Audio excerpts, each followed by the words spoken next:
აი ვიძახოთ ქართველებმა სამხრეთ ოსეთის, სამხრეთ ოსეთის ყოფილი ავტონომიური ოლქი კომენტარებს გადახედათ უბრალოდ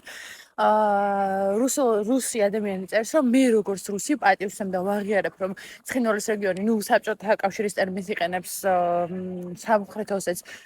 და აფხაზეთში რომ არის საქართველო და ვიღაც რუსი ასევე რუსული დროშით უწერს რომ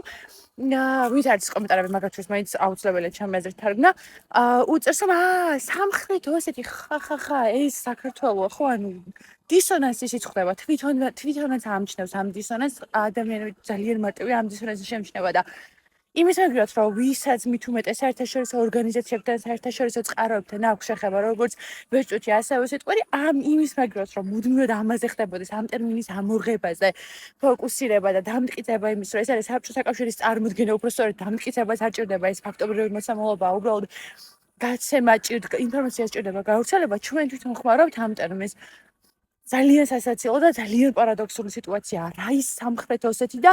რა ის თუნდაც ყოფილი სამხრეთ ოსეთის ავტონომიური ოლქის არის ცხინვალის რეგიონი ძალიან მარტივი ტერმინი არსებობს. თუნდაც სამაჩაბლო მისაღები უბრალოდ სამაჩაბლო ბოლომდე ყოფერს არ მოიაზრებს, მაგრამ სამაჩაბლო უკვე სიმბოლურ ტერმინად იქცა და შესაბამისად მხოლოდ რა თქმა უნდა მაჩაბლების ნაწილს არ მოიაზრებს, ხო? სიმბოლური ტერმინია სამაჩაბლო სრულიად მისაღებია. უბრალოდ რა ის სამხრეთ ოსეთი, ანუ საერთოდ ტერმინი ხა ვიღაც გაუნათლებელი რუსის რაკომენტარებულის გამო კი არ უნდა კი არ იქნება ამაზე პრობლემა, მაგრამ ძალიან დიდი ნაწილი არის მარკეტინგის შეფუთვა და გარეგნული მხარე საკითხის.